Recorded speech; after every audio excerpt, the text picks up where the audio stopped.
Di video kali ini kita akan membahas tentang directional control valve. Kalau yang video sebelumnya kita sudah melihat bagaimana simbol dari katup ataupun valve untuk menggerakkan suatu aktuator.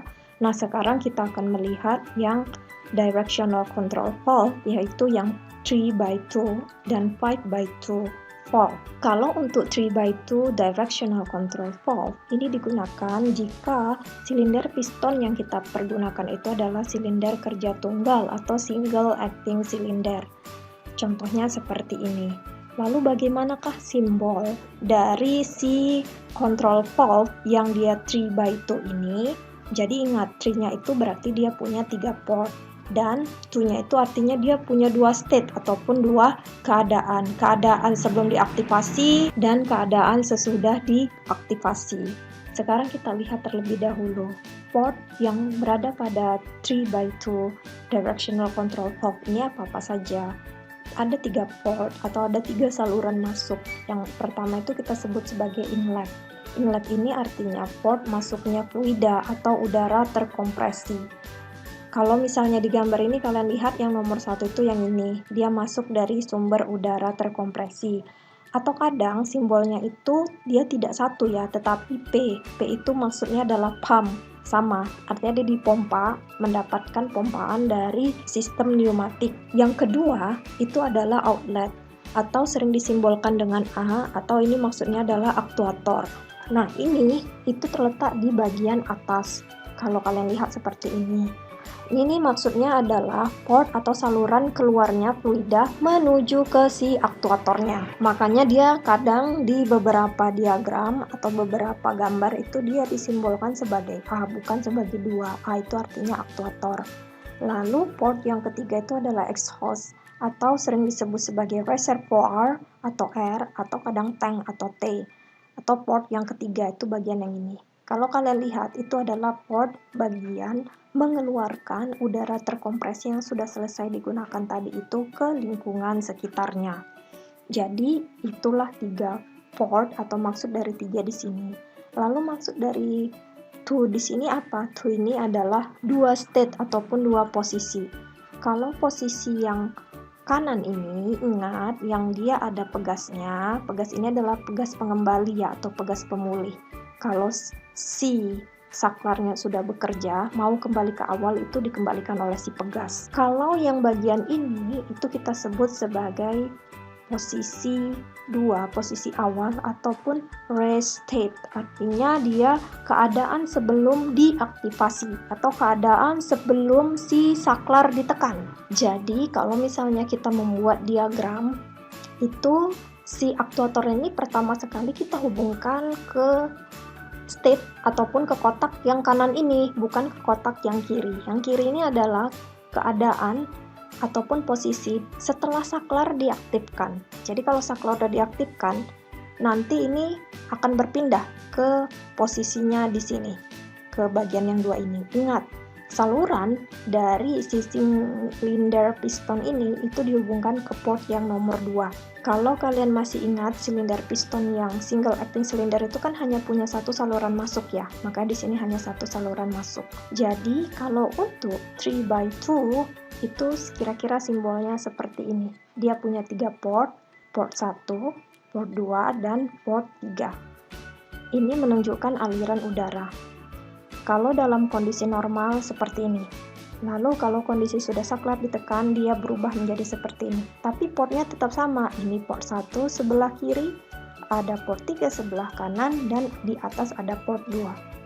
Kira-kira seperti inilah makna dari simbol 3x2 directional control valve pada suatu diagram. Sekarang kita lihat bagaimana cara kerjanya. Sebelum kita membahas cara kerjanya, kita lihat dulu. Sama seperti saklar pada PLC itu ada normally open, ada normally close. Untuk katup itu juga ada 2 keadaan.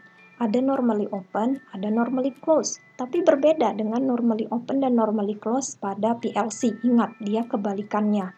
Oke, jadi kalau untuk normally open pada PLC sendiri, itu kan artinya dia kondisi awal dia terbuka, tidak ada aliran listrik. Kebalikannya, kalau normally open pada katup pneumatik ini, dia kondisi awal, kalau kalian perhatikan di sini kondisi awalnya ini ya, yang di sebelah kanan, itu justru ada aliran masuk udara dari port 1 menuju port 2. Jadi meskipun ini nggak dikasih tanda, ini tetap port 1, port 2, dan ini tetap port 3. Jadi kalau dalam kondisi normal, normally open, dia simbolnya itu seperti ini. Artinya yang di sebelah kanan itu ada aliran udara masuk, tanda panah dari 1 ke 2, sedangkan aliran keluar ke lingkungan itu dia ditutup. Lalu ketika saklar ditekan, justru dia akan beralih ke posisi yang ini, posisi yang diaktifasi. Jadi posisi ini menyatakan bahwa ketika saklar ditekan, justru tidak ada aliran udara masuk. Kenapa? Karena port satunya ditutup, sedangkan udara itu akan keluar dari port 2 menuju ke lingkungannya. Nah, ini adalah simbol dari normally open. Jadi kalian jangan salah. Kalau kalian salah menuliskan posisi ini, maka dia akan memberikan perintah yang salah. Berikutnya, untuk lebih jelasnya kita lihat yang normally close. Artinya, kalau normally close ini dalam kondisi normal tidak ada udara masuk. Kalau yang normally open kan dalam kondisi normal sudah ada udara yang masuk. Artinya, piston sudah bekerja. Sedangkan kalau normally close tidak ada udara masuk. Makanya di posisi yang awal ini, yang di sebelah kanan ini, port nomor satunya itu ditutup. Tidak ada udara masuk. Dan udara itu keluar dari port yang nomor 2 menuju ke lingkungan, yaitu port nomor 3. Ini pada kondisi normal. Kalau misalnya saklar ditekan, posisinya berubah menjadi keadaan yang 2 ini. Di keadaan 2 ini, barulah ada udara masuk dari port 1 menuju port 2 dan tidak ada udara keluar melalui port yang ketiga. Ini kalau saklar sudah ditekan. Jadi kebalikan dari normally open. Pada normally close, jika saklar sudah ditekan, barulah piston bekerja. Tapi kalau saklar tidak ditekan, maka piston tidak bekerja. Kira-kira ini yang disebut sebagai normally open dan normally close.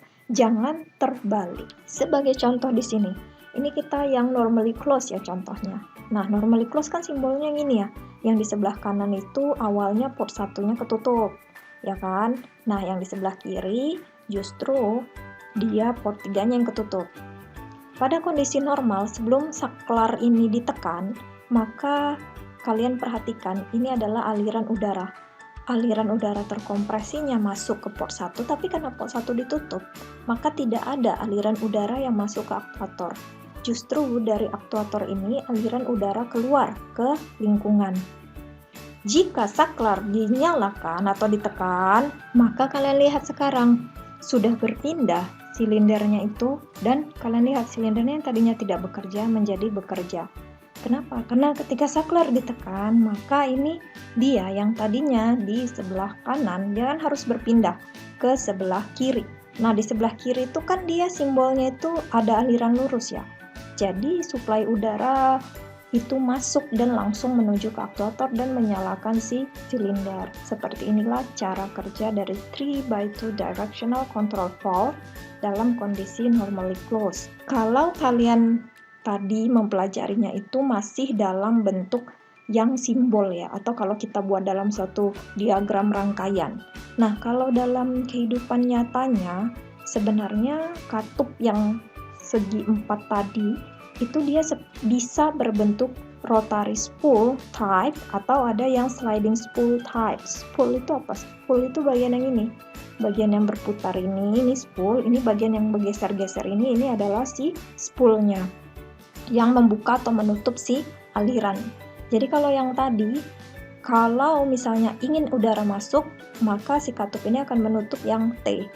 Seperti itu. Dia berputar menutup yang T kalau pada rotary spool type. Tapi kalau pada sliding spool type, kalau ingin ada aliran udara masuk, maka ini push button yang bekerja, dia akan menutup si T yang ada di sini, sehingga aliran udaranya itu masuk ke dalam aktuatornya. Jadi kalau secara simbol itu seperti yang tadi, kalau secara kenyataan itu bentuknya bisa seperti ini atau bisa seperti ini. Yang membuka menutup port tadi itu adalah bagian ini yang kita sebut sebagai spool. Kalau spoolnya berputar namanya rotary spool. Kalau spoolnya bergeser itu namanya sliding spool. Ingat, ini masih katupnya ya. Ini bukan aktuatornya. Ini katup yang akan menggerakkan aktuator. Aktuatornya sendiri itu yang lalu yang kita pelajari.